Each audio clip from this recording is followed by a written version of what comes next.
Soyez les bienvenus pour suivre avec nous ce journal dont tels sont les principaux titres de l'actualité de ce 15h.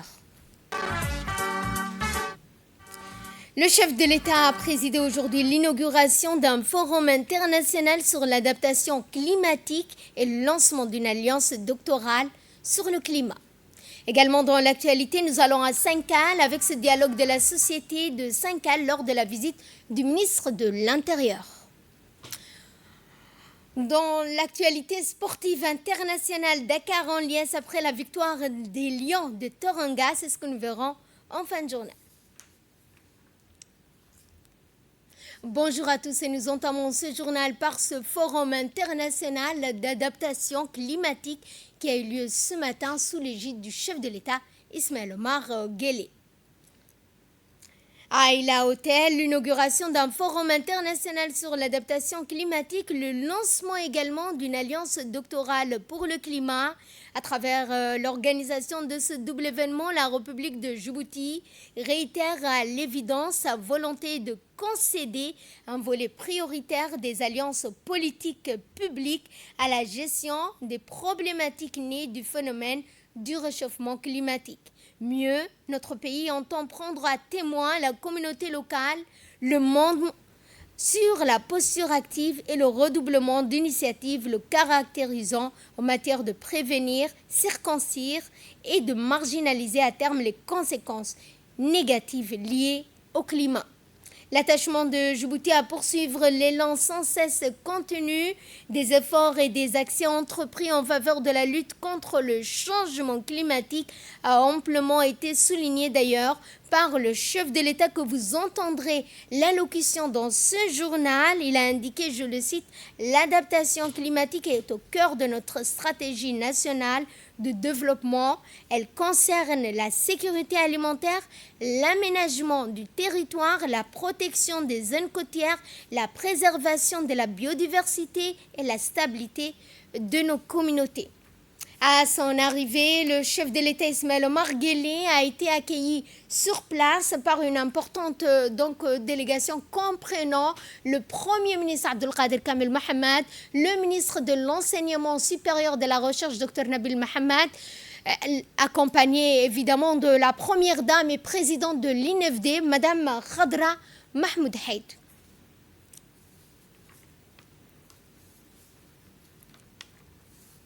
Rappelons donc que cette journée concernée sur le Forum international d'adaptation climatique qui s'est tenu sous l'égide du chef de l'État. Et entamant la série des interventions, le directeur du Centre d'études et de recherche, le CERD, M. Jalaluddin Mahamada, n'a pas manqué de rappeler l'importance que revêt ce forum à Djibouti. Il y a plus d'une vingtaine d'années, une question s'était imposée à nous. Devions-nous demeurer de simples observateurs face à ces perturbations qui mettaient déjà en péril nos sociétés et nos programmes nationaux de développement durable? La réponse était bien sûr un non très clair. Et c'est ainsi, alors qu'est née une vision ambitieuse, celle de bâtir une véritable communauté scientifique de l'Afrique de l'Est visant à organiser la recherche scientifique sur le climat, l'atténuation, l'adaptation et la résilience.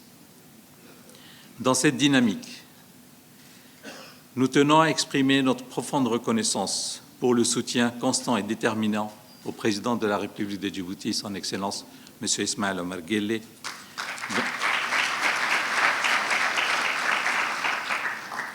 dont l'engagement en faveur de la science et du développement durable a rendu possible cet élan collectif. Dans cette démarche, le projet scientifique régional ADAC, Alliance doctorale pour l'adaptation climatique, financé par la France, a été conçu et initié mettant en partenariat les institutions scientifiques de Djibouti, de l'Éthiopie, de la Somalie, du Kenya, ainsi que des partenaires internationaux.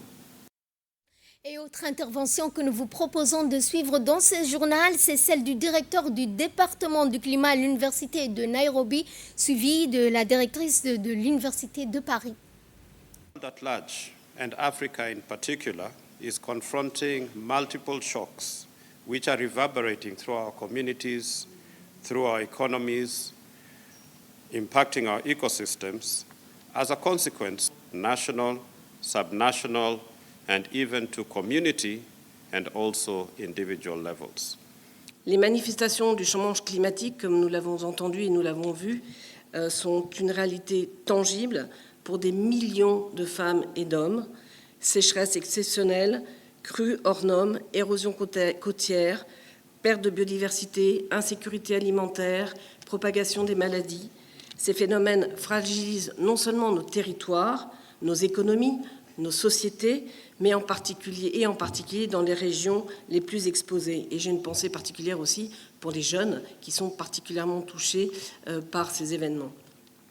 Face à cette réalité, l'adaptation n'est même plus une option, elle est une nécessité absolument immédiate et un chantier collectif qui appelle aussi des réponses fondées sur la connaissance, sur la science, sur l'innovation et surtout sur la coopération. Et encore, merci à vous, nos collègues et partenaires de Djibouti, nous avons su créer ensemble cet espace de coopération absolument indispensable. Donc je tiens à saluer l'engagement profond de Djibouti en faveur des sciences du climat à travers des initiatives qui sont très structurantes comme l'OREC et aujourd'hui, ça a été signalé, l'Alliance doctorale pour le changement climatique, l'ADAC, qui est une vision ambitieuse et qui est financée par notamment le ministère de l'Europe et des Affaires étrangères français. C'est celle donc d'une science qui est au service des territoires et des populations et de sa jeunesse. Et le ministre de l'Enseignement supérieur et de la Recherche, Dr Nabil Mohamed Ahmed, a dans son intervention rappelé l'objectif de ce forum à Djibouti. L'adaptation climatique est un impératif collectif. À Djibouti, nous avons engagé des efforts significatifs pour développer la recherche appliquée sur le climat, l'énergie, l'eau et les écosystèmes arides. Nous avons fait le pari de former une nouvelle génération, et vous les avez vus tout à l'heure, ce n'est qu'un petit exemple de tous les laboratoires qui sont aujourd'hui opérationnels, où de jeunes chercheurs djiboutiens formés à l'étranger, issus de l'université de Djibouti, sont rentrés au pays pour développer des technologies qu'ils ont acquises ou apprises à l'extérieur. Cette nouvelle génération, qu'elle vienne du CERD ou de l'université de Djibouti, nous permet également de promouvoir le partenariat académique et scientifique solide au niveau régional et international. Et l'exemple de ce matin, c'est l'Alliance doctorale pour le climat qui en est une illustration. Mesdames et messieurs, ce forum se veut résolument tourné vers l'action. On nous dit souvent qu'il y a beaucoup de chercheurs qui cherchent, mais on ne sait pas ce qu'ils trouvent. Donc, vers l'action. Il doit permettre de transformer les échanges scientifiques en recommandations opérationnelles, en programmes de recherche structurants et en initiatives concrètes d'adaptation au bénéfice direct des populations. Il doit également renforcer la place des jeunes, et nous sommes fiers des jeunes que nous avons vus exposer leurs travaux, exposer leur sensibilisation avec passion.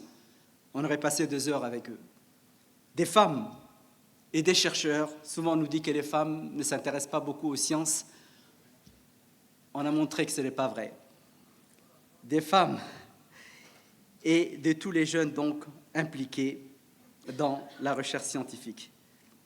Car l'adaptation ne peut pas être pensée sans ceux qui vivent quotidiennement les impacts du changement climatique.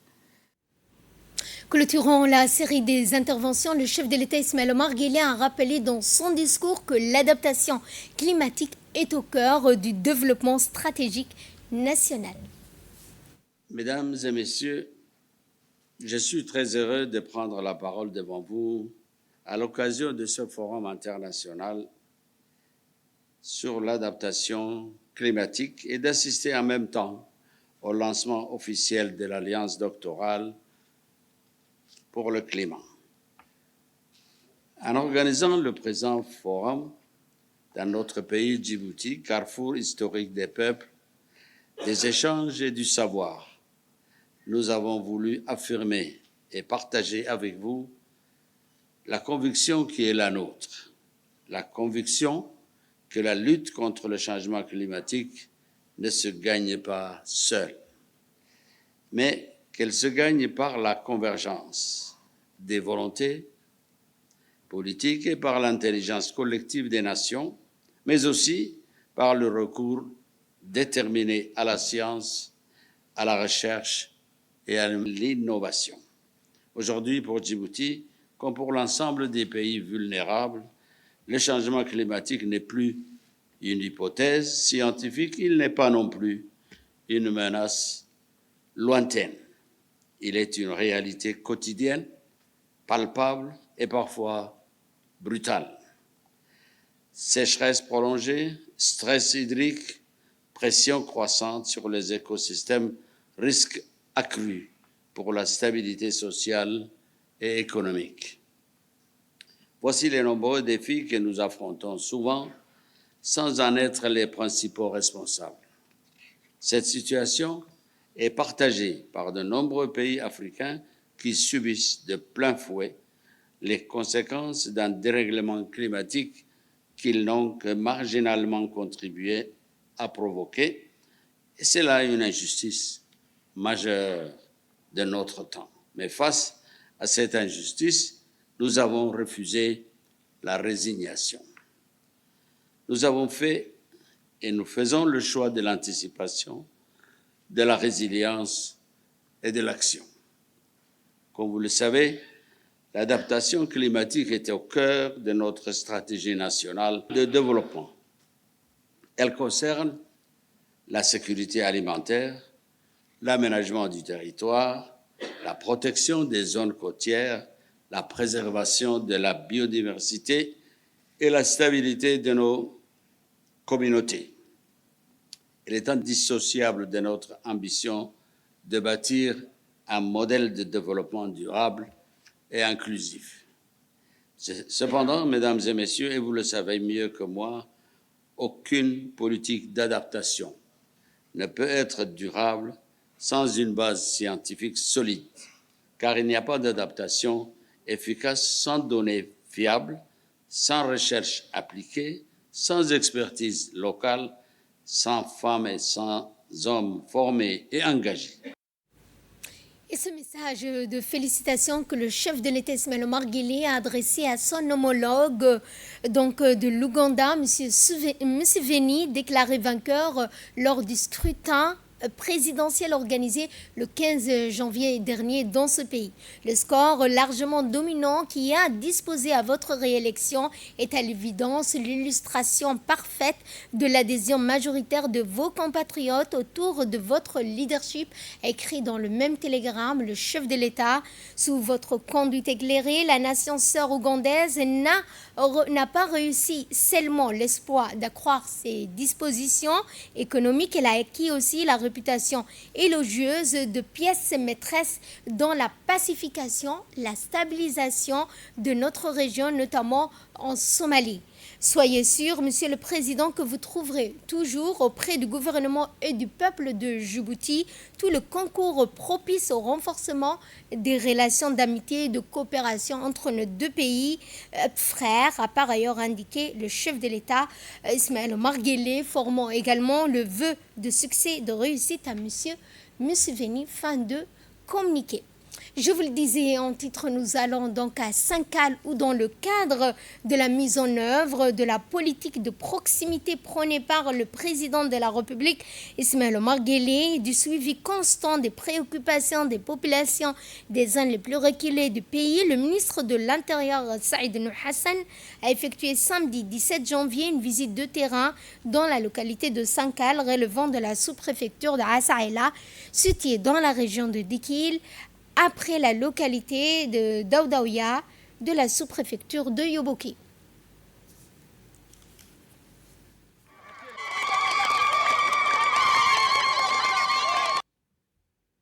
En effet, Cette mission s'est déroulée en présence du préfet de la région de Dikil, M. Hassan Abdi, du vice-président du conseil régional de Dikil, M. Gourou Ibrahim, du directeur général de la population, Abdi Abdillahi Absié, du sous-préfet de Hassaïla, M. Habib Mohamed, ainsi que les autorités civiles militaires locales. Au cours de cette visite, le ministre de l'Intérieur a tenu une séance de travail avec les représentants de la population locale, notamment les notables, les chefs coutumiers, les femmes de la localité. Les échanges ont permis de faire un point approfondi sur l'état d'avancement des actions engagées à la suite de recommandations formulées lors de la précédente visite ministérielle, tout en recueillant les nouvelles doléances exprimées par la population. Les échanges francs, constructifs ont illustré la volonté constante des autorités publiques à apporter des réponses concrètes adaptées aux besoins des citoyens dans une dynamique de dialogue permanent, de concertation, de développement équilibré du territoire. Ensuite, le ministre de l'Intérieur a effectué une visite de la case détaillée de la caserne de la police nationale au chef-lieu de la région de Dikil, avant de saluer les éléments de la gendarmerie nationale en reconnaissance de leur engagement quotidien au service de la sécurité.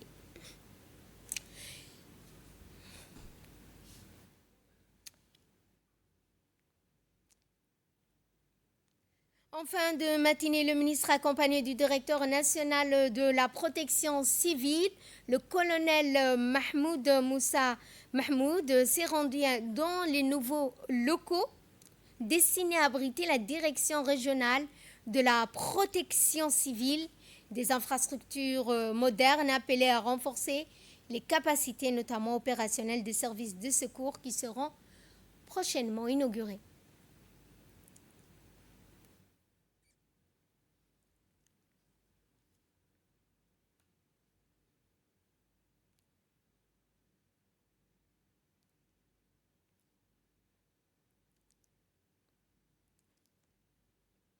Donc, le ministre accompagné du directeur de la protection civile qui s'est rendu donc aux nouveaux locaux destinés à abriter la direction régionale de la protection civile, des infrastructures modernes adaptées, donc des infrastructures qui sont appelées à renforcer les capacités des services de secours qui seront donc prochainement, je vous le disais, inaugurés.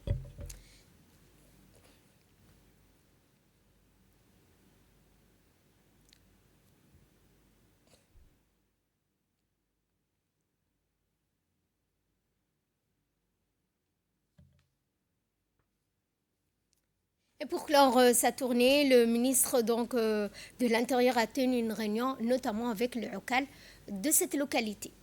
Dans le reste de l'actualité, sous la présidence de l'honorable Charmaké Moussa Arré, s'est tenue la commission des finances de l'économie générale et du plan a poursuivi ce lundi 19 janvier l'examen de 3 projets de loi portant sur les comptes financiers de l'institution publique. Le projet de loi numéro 202 de l'année 2025, 9e législature portant approbation des comptes financiers de l'Agence de réhabilitation urbaine et du logement social La Roulos pour l'exercice de l'année 2024. Cette session s'est déroulée en présence de la ministre, donc Madame Amina Abdi, accompagnée donc de son équipe de direction.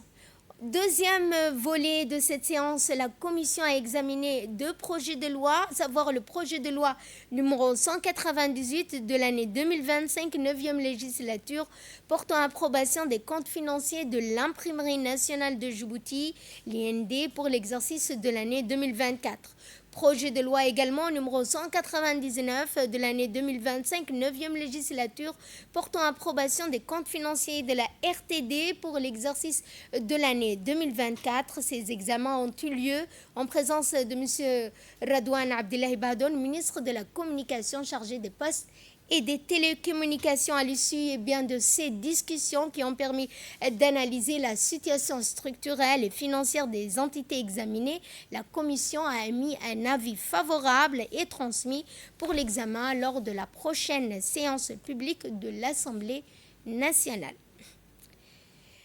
Nous Nous allons parler cette fois d'un atelier consacré aux nouvelles responsabilités des gestionnaires publics de l'État qui s'est tenu aujourd'hui au Kempinski, réunissant les membres de la juridiction financière, membres des associations des institutions supérieures de contrôle ayant en commun l'usage du français, des représentants d'administration publique ainsi que d'éminents experts du domaine des finances publiques.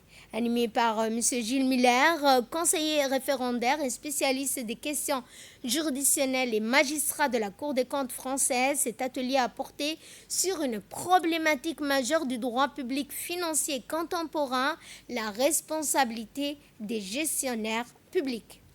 Cet atelier intervient à une phase clé marquée par l'engagement profond des réformes de l'administration et des finances publiques, notamment en vue de la mise en œuvre du budget des programmes.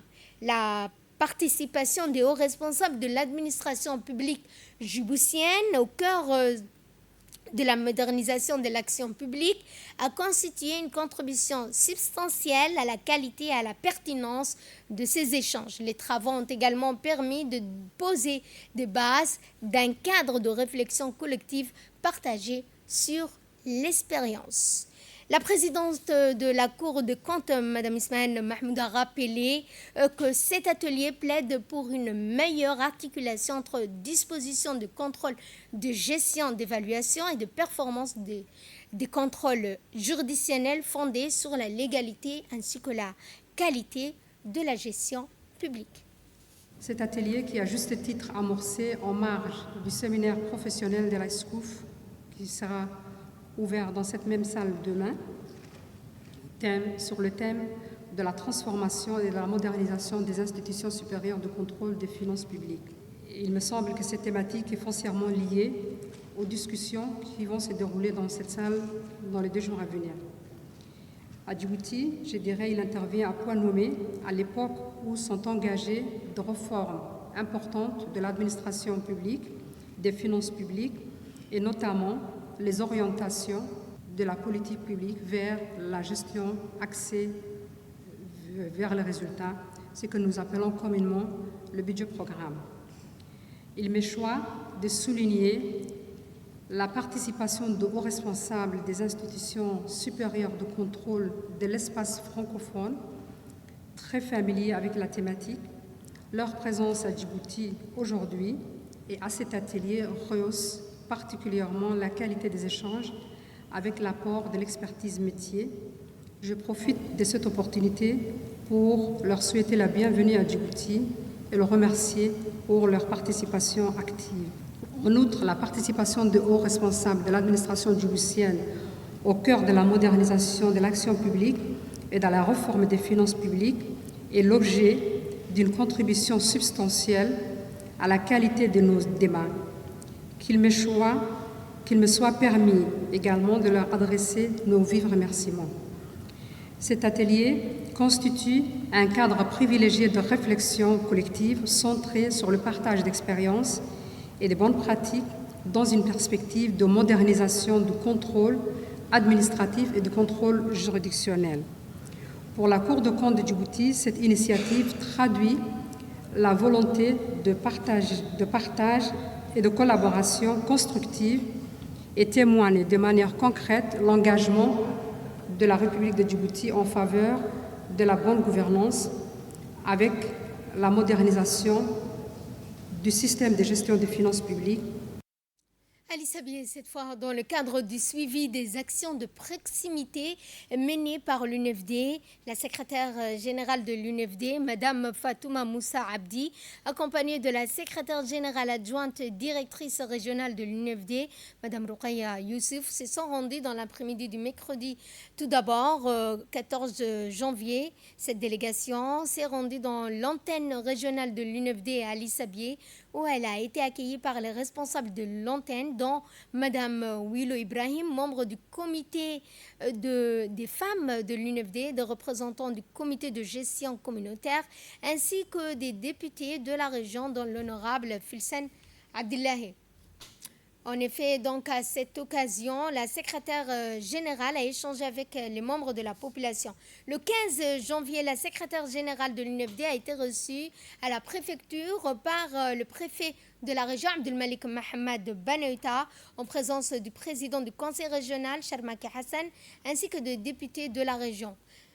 À cette occasion, Madame Fatouma Moussa a procédé au nom de la présidente de l'UNFD à la remise d'un chèque de 500 000 francs destiné à renforcer l'action de proximité tenue par l'antenne régionale de l'UNFD en soutien que la présidente de l'UNFD, Madame Khadra Mahmoud Haid, a concédé à ses membres de l'antenne. Ensuite, la visite s'est clôturée par la distribution de dons offerts par la première dame et présidente de l'UNFD, Madame Khadra Mahmoud Haid, au profit de la communauté de Doudou Balala. Ces dons comprenaient notamment des vivres alimentaires destinés à 100 ménages vulnérables, ainsi qu'un moulin à blé visant à soutenir les familles bénéficiaires et renforcer durablement leurs moyens de subsistance. Dans la région de Tadjoura, cette fois dans le cadre de cette veille sanitaire de la politique de santé de proximité, l'hôpital régional de Tadjoura a procédé au déploiement d'une équipe médicale mobile dans la localité de Garabtissan, en relevant de la sous-préfecture de Dora, suite à une alerte émanant des Oqal signalant plusieurs cas de fièvre chez les enfants et des adultes. Répondant à cet appel, l'hôpital a dépêché sur place une équipe composée d'un médecin, de 2 infirmiers, d'un épidémiologiste et d'un vaccinateur muni de l'ensemble de traitements et intrants nécessaires à la prise en charge immédiate. Les consultants, ces évaluations ont permis de réaliser et de confirmer également que les cas signalés étaient des fièvres saisonnières sans caractère épidémique ni signe de gravité. Le directeur général de l'hôpital régional de Tadjoura, Dr Ibrahim